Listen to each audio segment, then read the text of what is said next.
Good morning to everybody, and I welcome you all on Education Express channel in the class of income tax.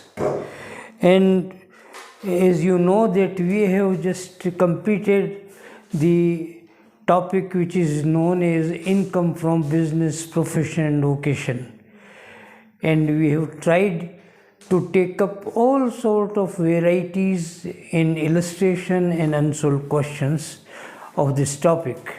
सब बातें हमने उसमें की हैं और जो क्वेश्चंस आप लोगों की तरफ से हुए उन वो क्वेश्चंस को भी टेकअप किया है और इस तरह से सभी क्वेश्चंस इसमें हमने सॉल्व कर लिए हैं. Now after this topic we are proceeding further with the next topic, and that is the capital gain, पूंजी लाभ. अब ये शब्दों को देखें तो आप पाएंगे कि ये दो शब्दों का कॉम्बिनेशन है, दो को मिला करके एक शब्द बना है पूंजी और लाभ, अर्थात पूंजी पर लाभ. अब प्रश्न उठता है पूंजी क्या है?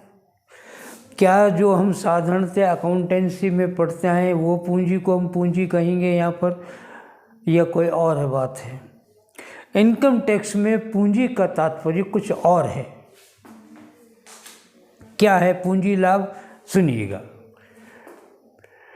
यदि कोई पूंजी संपत्ति, पहले सुन लें आराम से, लिखा देंगे आपको ज़रूरत होगी तब. यदि कोई व्यक्ति अपनी पूंजी संपत्ति किसी थर्ड पार्टी को ट्रांसफ़र करता है और ट्रांसफ़र करने से जो लाभ उसे प्राप्त होता है वही पूंजी लाभ कहलाता है. It means the definition what you have gone through in accountancy so far the capital is concerned, it is not that. यहाँ पर पूंजी का मतलब कुछ और है. यहाँ पर पूंजी का मतलब है पूंजी संपत्ति. फिर प्रश्न उठेगा पूंजी संपत्ति क्या है, will come to that point later on. तो यदि किसी व्यक्ति ने कोई पूंजी संपत्ति किसी दूसरे व्यक्ति को ट्रांसफ़र की है और ट्रांसफ़र करने पर उसे जो लाभ प्राप्त हुआ है वह पूंजी लाभ कहलाता है. फॉर एग्ज़ाम्पल, एक्स के पास एक मकान संपत्ति थी, हाउस प्रॉपर्टी, जिसकी जो कॉस्ट थी वो कॉस्ट थी मान लीजिए 50 लाख रुपए,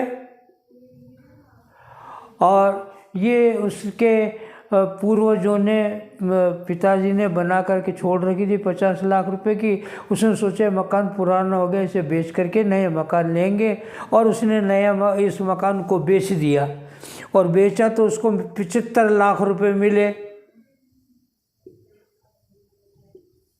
तो 75 लाख मिले, सेल्स प्राइस हो गया, ये इसकी कॉस्ट प्राइस होगी, इन दोनों का अंतर है, ये लाभ हो गया और यही पूंजी लाभ कहलाएगा. 25 लाख रुपए कैपिटल गेन, इसी को पूंजी लाभ कहते हैं. तो इस पर भी टैक्स लगता है. इस प्रकार से जो भी पूंजी संपत्ति हो, क्या क्या पूंजी संपत्ति में हम मानते हैं या परिभाषित किया जा सकता है, अभी बात करेंगे उस पर इस तरह से किसी भी प्रकार की पूंजी संपत्ति यदि कोई है और उसको ट्रांसफ़र करने पर यदि आपको कोई लाभ प्राप्त होता है तो पूंजी लाभ कहलाता है. ज़रूरी नहीं है कि लाभ प्राप्त हो, कभी हानि भी हो सकती है तो वो पूंजी हानि कहलाएगी. तो पूंजी लाभ भी हो सकता है तो पूंजी हानि भी हो सकती है. उन पर फिर आगे कैसे टैक्स लगता नहीं लगता, एडजस्टमेंट होता नहीं होता, कैसे होता है, ये बात आगे की बात की है. अभी तो हम केवल ये बता रहे हैं कि पूंजी संपत्ति के हस्तांतरण से होने वाले लाभ को पूंजी लाभ कहते हैं, और वो दोनों स्थितियों में दोनों स्थितियाँ बन सकती है, लाभ भी हो सकता है और हानि भी हो सकती है. ठीक है, ये तो एक टेंटेटिव बात हुई परिभाषा के रूप में कि पूंजी लाभ क्या होता. अब जैसे आप लोगों के दिमाग में प्रश्न उठ रहा होगा कि पूंजी संपत्ति क्या है, कैपिटल असेट।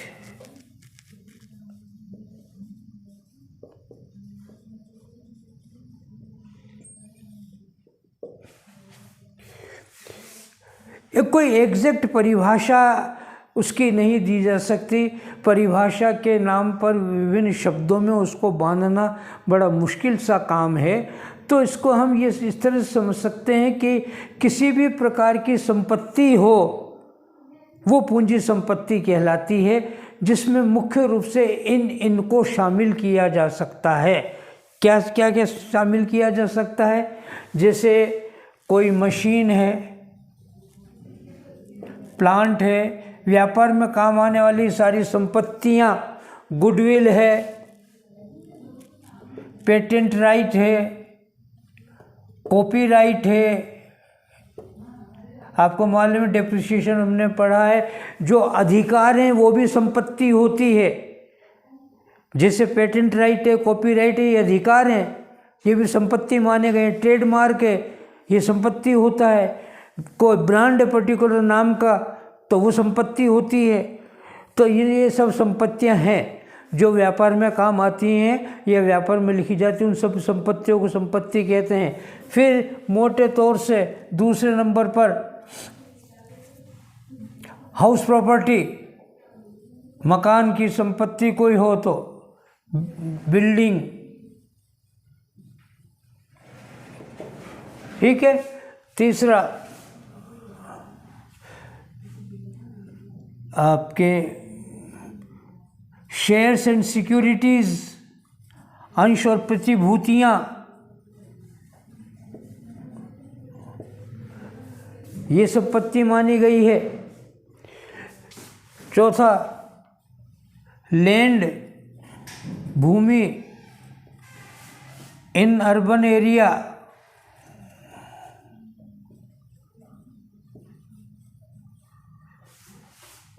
चाहे वो एग्रीकल्चरल लैंड क्यों नहीं हो।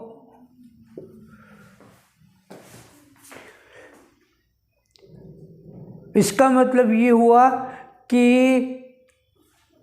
यदि कोई भूमि ग्रामीण क्षेत्र में है तो उसे संपत्ति नहीं मानेंगे। देखिएगा, लैंड कहाँ पर?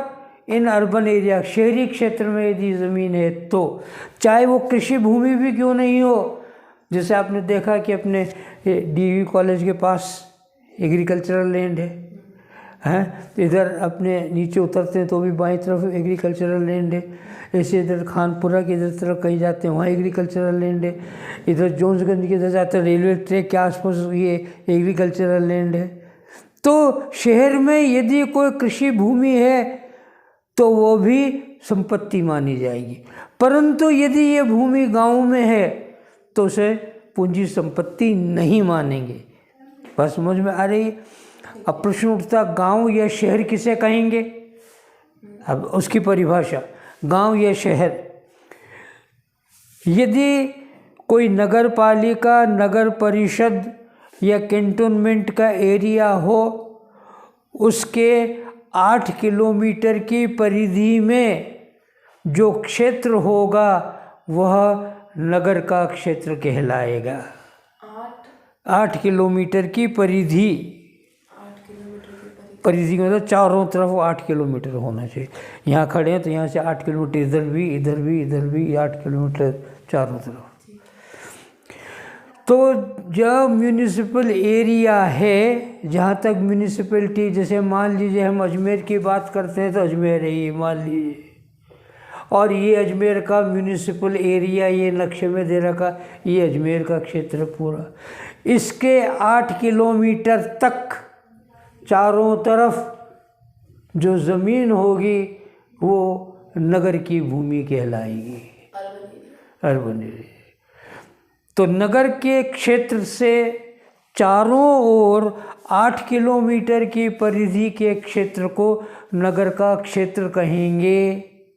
अब जैसे मान लीजिएगा कि आपका कंचन नगर 8 किलोमीटर की परिधि में है, तो वहाँ की जो लैंड है यदि एग्रीकल्चर भी होगी तो अजमेर की लैंड कहलाएगी, नगर की लैंड कहलाएगी, गांव की नहीं कहलाएगी।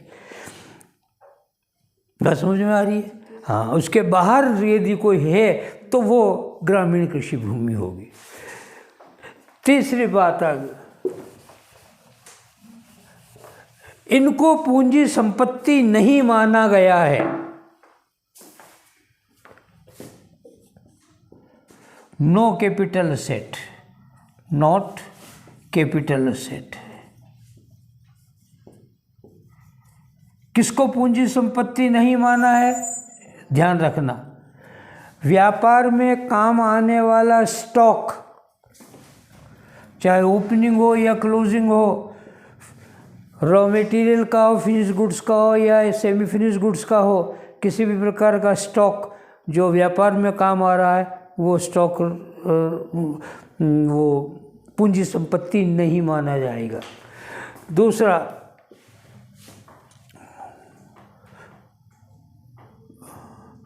असेट ऑफ पर्सनल यूज, व्यक्तिगत काम में आने वाली संपत्तियां, जैसे घर का सामान, आपके किचन का है, घर का सामान है, सोफ़ा सेट है वगैरह है, पंखे हैं, कूलर है, एसी है इत्यादि, मोटर कार है, स्कूटर है, बाइक है, घर में रोज़मर्रा में का आने वाला सामान वो नहीं होगा। कपड़े हैं आपके पहनने के, उसको हम नहीं मान सकते। परंतु इसका अपवाद है,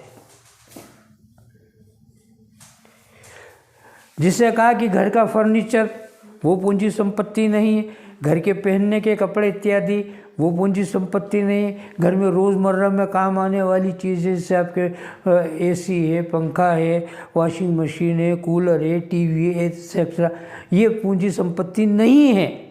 परंतु इसका अपवाद है कि यदि आपके पास कोई ऐसा फर्नीचर है जो पुरानी प्रकृति का है, एंटीक पीस है, तो पूंजी संपत्ति होगी। ये जैसे किसी के पास कार है, आज की कार है तो पूंजी संपत्ति नहीं होगी, परंतु किसी के पास 1800 की बनी हुई कार जो पुरानी कार के वर्ष शो में दिखाई जाती वो है तो वो पूंजी संपत्ति होगी।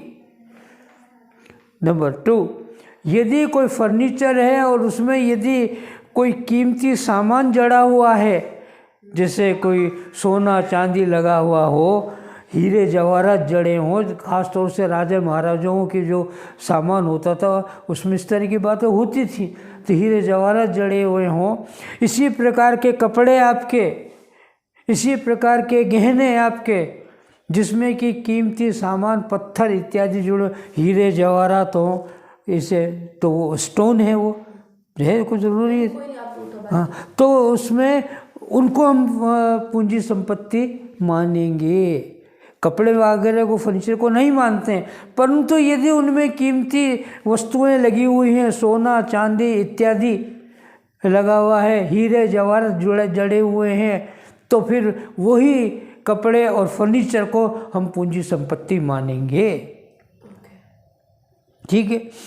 उसी प्रकार से महिलाओं के लिए, स्त्रियों के लिए जो अपना पहनने के गहने हैं वो पूंजी संपत्ति नहीं है, पूंजी संपत्ति है, परंतु यदि उन गहनों में यदि कीमती सामान लगा हुआ है, कीमती पत्थर इत्यादि लगे हुए हैं, तो वो गहने पूंजी संपत्ति बन जाएंगे।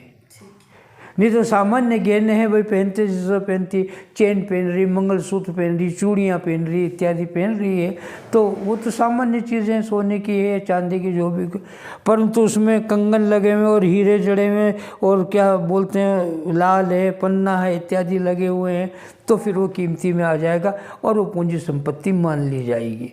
तो इसलिए एक कोई निश्चित परिभाषा कि में हम इसको बांध नहीं सकते कि पूंजी संपत्ति किसे कहेंगे और किसे नहीं कहेंगे। हाँ, एक ब्रॉड आइडिया इनकम टैक्स में दे रखा कि इनको पूंजी संपत्ति मानेंगे और इनको पूंजी संपत्ति नहीं मानेंगे। ठीक है, एक ये बात है।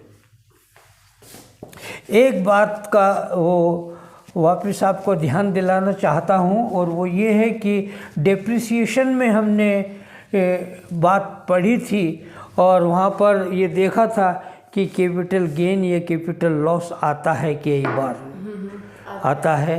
हाँ, तो उस बात का यहाँ पर फिर जिक्र होगा, यहाँ पर इसका आएगा, ध्यान रखिएगा। हम डेप्रिसिएशन कैसे कैलकुलेट करते हैं देखिएगा। डेप्रिसिएशन, फिर दोहरा रहा हूँ उसकी ख़ास बात को। सबसे पहले यदि कोई पूंजी संपत्ति का अपलिखित मूल्य हो तो उसको लिया जाए, रिटन डाउन वैल्यू, उसको लिखा जाए यहाँ पर, ठीक है। फिर इसी ब्लॉक की यदि कोई नई पूंजी संपत्ति खरीदी है तो उसको जोड़ा जाए, add purchase of new asset of this block, इसी ब्लॉक की होनी चाहिए, उसको प्लस करते हैं, ये भी आप जानते हैं। इस टोटल में फिर बाद में less sale of asset of this block, इस ब्लॉक की यदि कोई संपत्ति आपने बेची है तो उसे आप जानते हैं घटाएंगे, ओके। अब घटाने के बाद जो राशि बचेगी, यदि ये राशि सेल्स अधिक और ये कम है तो ऐसी स्थिति में वो कहलाएगा कैपिटल गेन।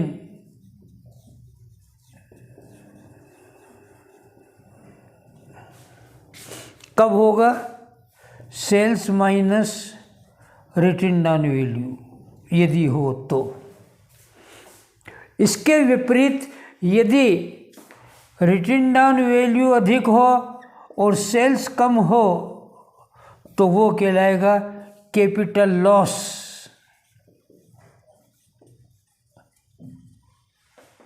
बात समझ में आ गई? कैपिटल लॉस होगा वो। और ये दोनों हमेशा शॉर्ट टर्म माने जाएंगे। ये क्या होता है अभी बात करते हैं।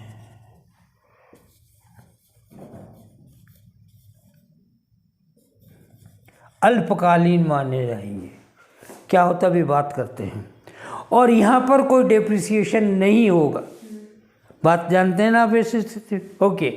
एक बात और, नया शब्द है, बिल्कुल नया तो नहीं क्योंकि डेप्रिसिएशन में भी काम आया था, बैलेंसिंग चार्ज, या फिर काम आ रहा देखिएगा। वो डेप्रिसिएशन की बात है, संतुलित चार्ज कहलाता है हिंदी में।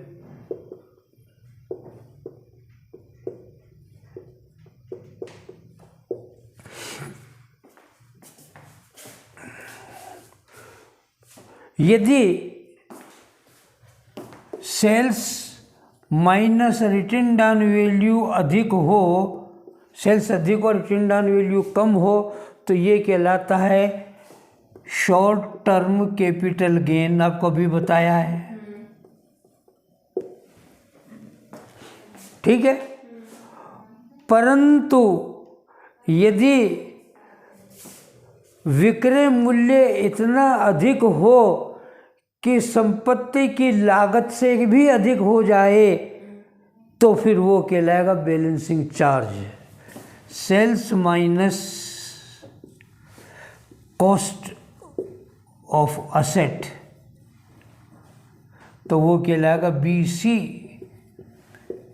Balancing charge. ध्यान रहे, sales minus cost of asset, sales minus written down value होगा पूंजी लाभ, और सेल्स माइनस कॉस्ट हो गया तो वो कहलाएगा बैलेंसिंग चार्ज। बात समझ में आ रही है? दोनों में अंतर ध्यान रखना। ये क्वेश्चंस आएंगे तब बातें बड़ी इंपॉर्टेंट हो जाएंगी, ध्यान रखना पड़ेगा उस समय आपको, इसलिए। बात समझ में आ रही है? अब एक बात और, यहाँ पर ये बताया गया है कि कैपिटल गेन है और कैपिटल लॉस है और उसको शॉर्ट टर्म कहते हैं। अब ये शॉर्ट टर्म क्या होता है? छोटी अवधि के लिए। हाँ, तो छोटी अवधि किसे कहेंगे? कुछ मंथ के लिए। नहीं, कुछ महीने किया, 1, 2, 5, 50 कितना माने? रेट होता होगा ना कोई डिसाइड पीरियड। हाँ, अब बताएंगे उसको। देखिएगा, कैपिटल गेन दो प्रकार के होते हैं मोटे तौर से। एक कहलाता है शॉर्ट टर्म, अल्पकालीन, और एक होता है दीर्घकालीन, लॉन्ग टर्म।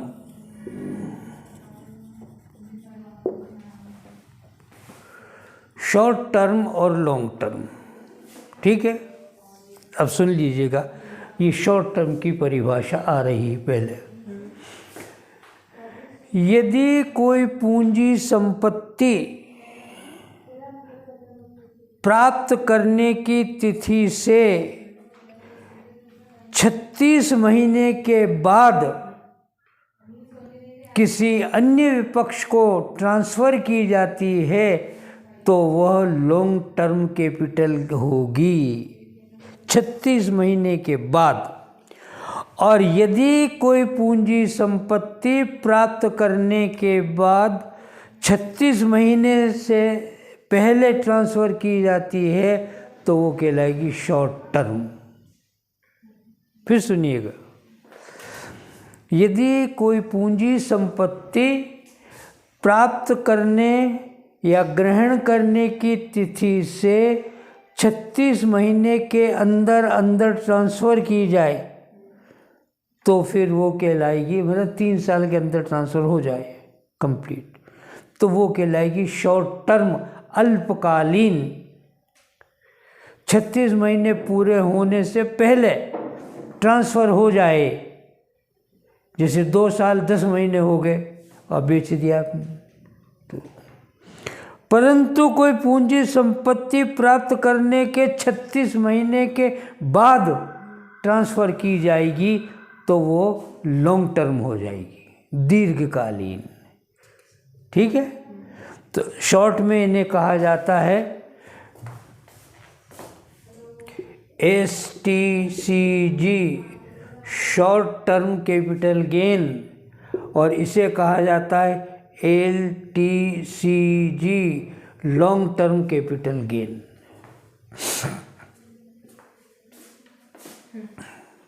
ठीक है, परंतु इसमें कुछ अपवाद भी हैं।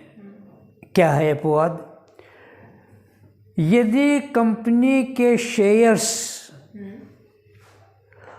सूचित कंपनी के हैं, अब सूचित क्या बताएंगे, यदि किसी व्यक्ति के पास किसी कंपनी के सूचित अंश हैं और वो 12 महीने के बाद ट्रांसफ़र करेंगे तो लॉन्ग टर्म हो जाएंगे, और 12 महीने के अंदर ट्रांसफ़र करेंगे तो शॉर्ट टर्म होगा। वहाँ पर 36 महीने की अवधि के स्थान पर 12 माह की अवधि है।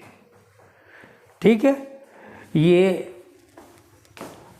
अदर असेट्स तो 36 महीने,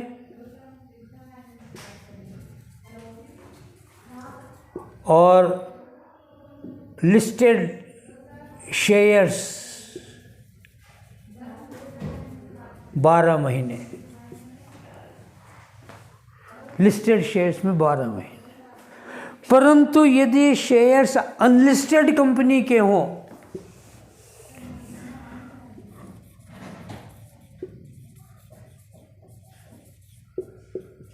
तो 24 महीने। 3 वैरायटी होगी इसका मतलब, शॉर्ट टर्म की, लॉन्ग टर्म की। शॉर्ट टर्म की ना 3 वैरायटी? हाँ, यही लॉन्ग टर्म की हो जाएगी। 36 महीने के पहले तो शॉर्ट टर्म, उसके बाद लॉन्ग टर्म, वही।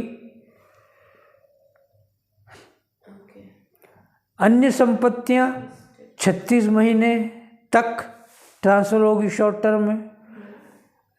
सूचित अंश 12 महीने की अवधि के लिए है, और असूचित अंश वो हैं 24 महीने की। अब प्रश्न फिर उठता है कि सूचित और असूचित किसे कहेंगे। ठीक है, कंपनी जब अपनी अंश पूंजी इकट्ठी करती है, कलेक्शन करती कैपिटल का, तो कलेक्शन करने के बाद कंपनी को अपने सेबी ऑफिस से, stock exchange board of India Bombay में जिसका हेडक्वार्टर है, वहाँ पर अपने कंपनी का रजिस्ट्रेशन कराना होता है। और वहाँ पर जो रजिस्ट्रेशन होता है उनकी अपनी खुद की शर्तें होती, नियम होते हैं कि इस कंपनी का रजिस्ट्रेशन कर सकते हैं, इसको कितने साल हो गए व्यापार करते हुए, कौन कौन इसमें मैनेजिंग डायरेक्टर, मैनेजर और दूसरे लोग डायरेक्टर वगैरह हैं, वो कौन हैं, इसकी परफॉर्मेंस कैसी रही है, इसकी फाइनेंशियल कंडीशन किस तरह की, इन आधारों पर वो उनका रजिस्ट्रेशन करती है सेबी।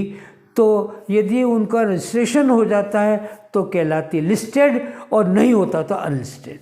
अच्छा, रजिस्ट्रेशन होने पे सूचित, नहीं होने पर असूचित। कंपनी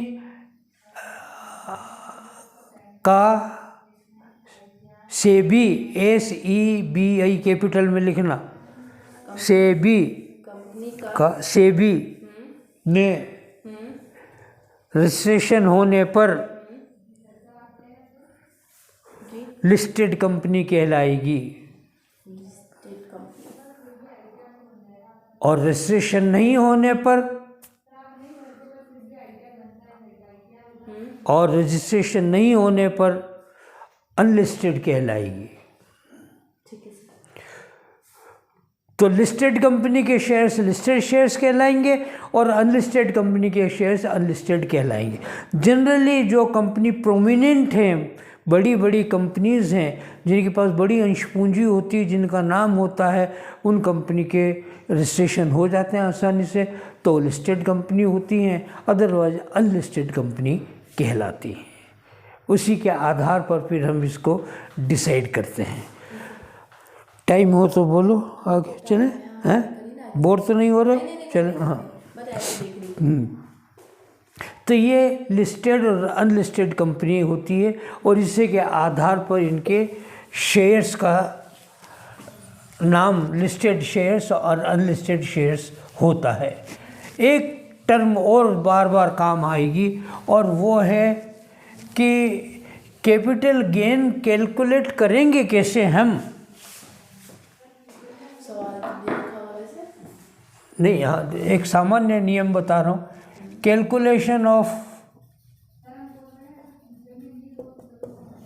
कैपिटल गेन, चाहे शॉर्ट टर्म हो या लॉन्ग टर्म हो,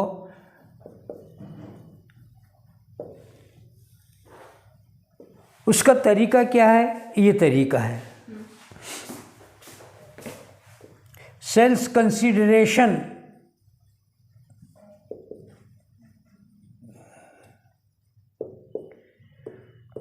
विक्रय प्रतिफल, जितने में बेचा जाए वो विक्रय प्रतिफल कहलाएगा,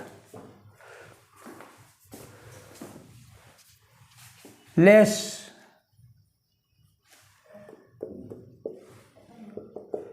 एक्सपेंसेस ऑन ट्रांसफर,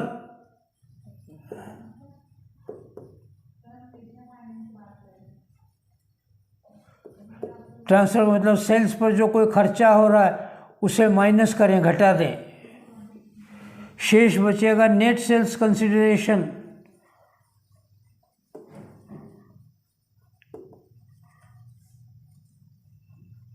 शुद्ध विक्रय प्रतिफल, ठीक है, इसमें से घटाएं फिर लेस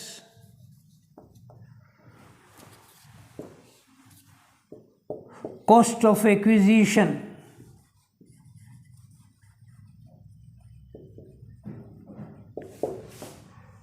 वो माइनस कर रहे हैं। कॉस्ट ऑफ एक्विजिशन मतलब प्राप्त करने की लागत,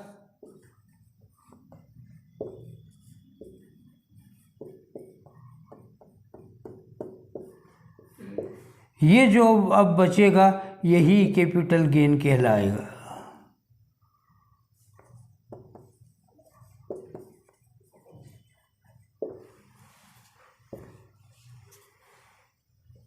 ये कैपिटल गेन होगा इस तरह से।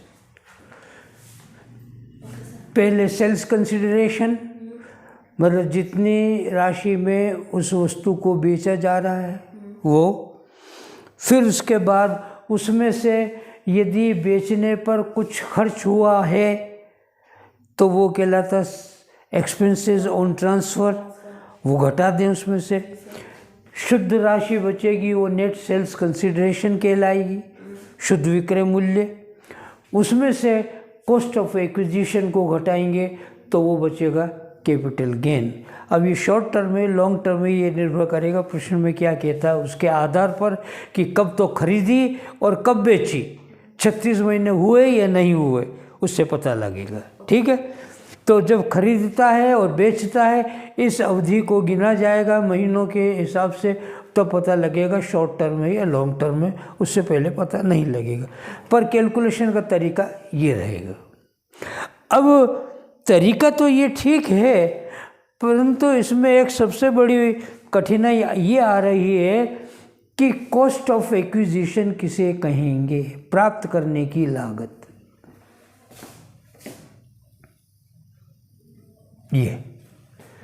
ये परेशानी का सबब होगा।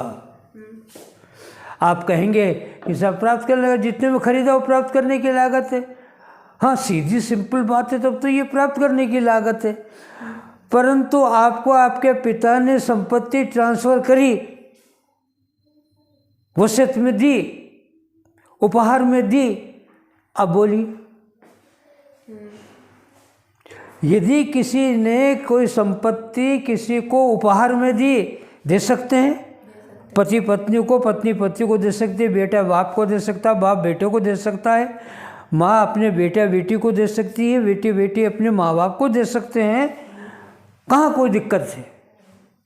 कोई कानूनी वो तो है नहीं मनाही कि नहीं ऐसा नहीं कर सकते। तो यदि ऐसा है कि कोई संपत्ति वसीयत में ट्रांसफ़र हुई है तो फिर उसके प्राप्त करने की लागत क्या होगी, ये दिक्कत आती है। तो प्राप्त करने की लागत इतनी आसान नहीं होती जितनी कि लिखने में आसानी सी नज़र आ रही है। इसमें बड़ी परेशानी भी कई बार खड़ी हो जाती है। एक बात। दूसरी बात, प्राप्त करने की लागत, मान लीजिएगा यदि ऐसी स्थिति हो कि प्राप्त करने की लागत ज्ञात करने में दिक्कत हो, उन संपत्तियों के लिए जो उपहार वगैरह में प्राप्त की गई हैं, ये वसीयत से ट्रांसफ़र होके आई हैं, तो ऐसी स्थिति में इसके पूर्व स्वामी के पास जो संपत्ति की लागत होगी वो लागत इसकी मानी जाएगी। जैसे एक से एक व्यक्ति है, ये पिता हैं अपने, इनके पुत्र है वाई,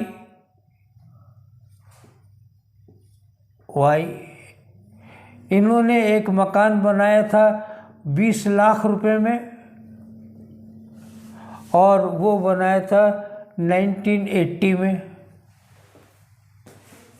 ठीक है, इन्होंने मरने से पूर्व अपनी ये मकान संपत्ति अपने पुत्र को वसीयत में ट्रांसफ़र कर दी बाय वे ऑफ विल में ट्रांसफ़र हो गई वाई को। अब वाई के पास तो ये कोई लागत ही नहीं है इसकी। क्या पेमेंट किया है? कुछ नहीं। भाई पिता की संपत्ति पुत्र को मिली तो पुत्र ने कोई पैसा थोड़ी दिया पिता को, ये तो वसीयत में ट्रांसफ़र होकर के आ गई इनके पास। ठीक है, तो इनके प्राप्त करने की लागत तो ज़ीरो हो गई। नहीं, ज़ीरो नहीं माने जाएंगे। ऐसी स्थिति में वाई के पूर्व स्वामी कौन था? पिता एक्स। तो एक्स के पास जो कीमत होगी 20 लाख रुपए में ली थी, तो 20 लाख रुपए इसकी प्राप्त करने की लागत वाई के पास मानी जाएगी। तो यदि किसी को बिना किसी प्रतिफल के, बिना विक्रय की राशि का भुगतान किए कोई संपत्ति प्राप्त होती है वसीयत में, उपहार इत्यादि में, तो इस स्थिति में उसका जो पूर्व स्वामी होगा, उस पूर्व स्वामी के पास जो संपत्ति की लागत थी वो संपत्ति की लागत मानी जाएगी। प्राप्त करने की लागत ये होगी। तो वाई यदि संपत्ति, वाई ने फिर क्या कहा, अरे मकान तो 1980 का बहुत पुराना के 20-40 साल हो गए, इसको बेच के नया मकान बनाते हैं। इन्होंने इस मकान को बेच दिया, सेल्स किया। मान लीजिएगा ये मकान है वो 80 लाख में बिका, और फिर इन्होंने नया मकान बनाया, नया हाउस बना लिया, ठीक है। तो ये जब बेचेंगे तो इसके लिए, वाई के लिए, इस संपत्ति को sales minus cost of acquisition लिखेंगे तो कॉस्ट ये मानी जाएगी 20 लाख। ये नहीं कि नील माने इसके पास नहीं है कॉस्ट, जो उसके पहले वाले स्वामी की जो लागत उसके, इसके लिए लागत हो जाएगी, ठीक है, प्राप्त करने की लागत। परंतु फिर एक कठिनाई आती है। कठिनाई ये आती है कि 1980 में जो 20 लाख की संपत्ति थी, मकान था, आज उसकी कीमत क्या होगी? कीमत तो कम से कम ज़मीन और मकान की तो कीमत रोज़ बढ़ रही है। Yes sir. मैंने जब चंद्रवरदाई में अपना, वैसे भी ना 20 लाख का था, 80 में बेचा, वैसे ही कीमत बढ़ गई ना, बढ़ गई, कीमत बढ़ गई है ना, तो कीमत तो बहुत बढ़ गई है। तो जो 20 लाख की संपत्ति थी 1980 में, उसके आज लागत क्या है? तो वो करंट मार्केट प्राइस देखनी पड़ेगी। वो बताते क्या देखना। तो प्रश्न उठता है कि यदि कोई संपत्ति 3 साल के बाद बेची जा रही है, अर्थात जो लॉन्ग टर्म हो, वहीं पर ये नियम लागू होगा, शॉर्ट टर्म के लिए लागू नहीं होगा, ध्यान रहे, ठीक है। नियम अब आपके सामने आ रहा है। यदि कोई संपत्ति 3 साल के बाद ट्रांसफ़र हो रही हो, अर्थात लॉन्ग टर्म कैपिटल गेन हो, तो वहाँ पर कॉस्ट ऑफ इंडेक्स ज्ञात करना पड़ेगा। लागत सूचकांक, और आपके बुक देखिएगा और पेज नंबर पर इसकी लिस्ट दे रखी है, मैं आपको बता देता हूँ, वो ध्यान रखना पड़ेगा आपको। प्राप्त करने की लागत का सूचकांक दे रखा है 467 पर, 467 पेज पर है। हाँ, ये 2001 और 2 में जो संपत्ति खरीदी थी उससे शुरू होते हैं, उस समय उसकी लागत 100 इंडेक्स माना जाएगा। तो एक तो ध्यान रखना ये आपको ज़रूरी है, और एक ध्यान रखना लास्ट को 2019 और 20 में आज जो कॉस्ट ऑफ इंडेक्स है वो 289 है। बात समझ में आ गई? Yes sir. ठीक है, ओके। अब देखिएगा उस बुक में ध्यान रखना, 1980 में जो कीमत है उस 1980 की लिस्ट में नाम कहीं नहीं है, देखो नहीं है 2001 से शुरू। तो फिर क्या करेंगे कि 1980 को जो लागत दे रखी है उसका फेयर मार्केट वैल्यू, उचित बाजार मूल्य ऑन 2001-2 ये आपको बताएगा। उचित बाजार मूल्य, मान लीजिएगा जो संपत्ति 80 में खरीदी थी उसका उचित बाजार मूल्य आज 2001 और 2 में वो 30 लाख रुपए है, ठीक है, वो 30 लाख रुपए है। अब उसका कॉस्ट ऑफ इंडेक्स निकालें ये, और कॉस्ट ऑफ इंडेक्स निकालें तो फॉर्मूला आपके सामने है, ये देखो 30 लाख इंटू आज का इंडेक्स 19-20 का देखो 289, चेक करो, इंटू 289 डिवाइडेड बाय 2001 और 2 का इंडेक्स 100, चेक करो, 100 से भाग दे दो, बोलिए वैल्यू।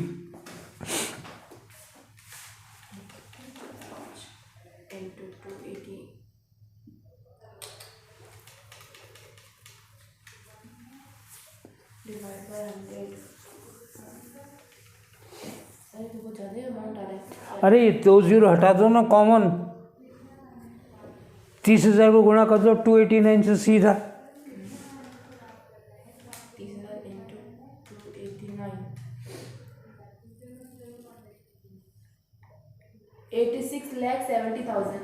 86 लाख 70,000 17,000 70 70,000 ये 70,000 उसके प्राप्त करने की लागत जो है वो आज इतनी मानी जाएगी, क्योंकि ज़मीन की इसकी कीमत बढ़ती रहती है। ये कॉस्ट ऑफ इंडेक्स से ध्यान रखना पड़ेगा। अब ज़रा चेक कीजिएगा कि उसने 80 लाख में बेचा, उसकी कीमत तो 86,70,000 है, प्रॉफिट कहाँ हुआ और हानि हो गई, उसको लॉस हो गया। लॉस हो गया, 6,000 6,70,000 का लॉस हो गया। ये इस तरह से कैलकुलेट किया जाएगा।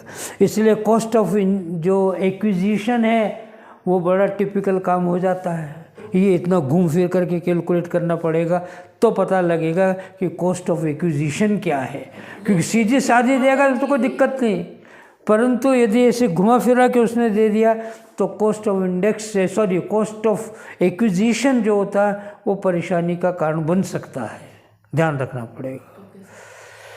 आज बस इतना ही। अब अगले समय जब आएंगे तो इन बातों को लेकर के फिर प्रैक्टिकल क्वेश्चन की शुरुआत करेंगे। Good luck and thank you.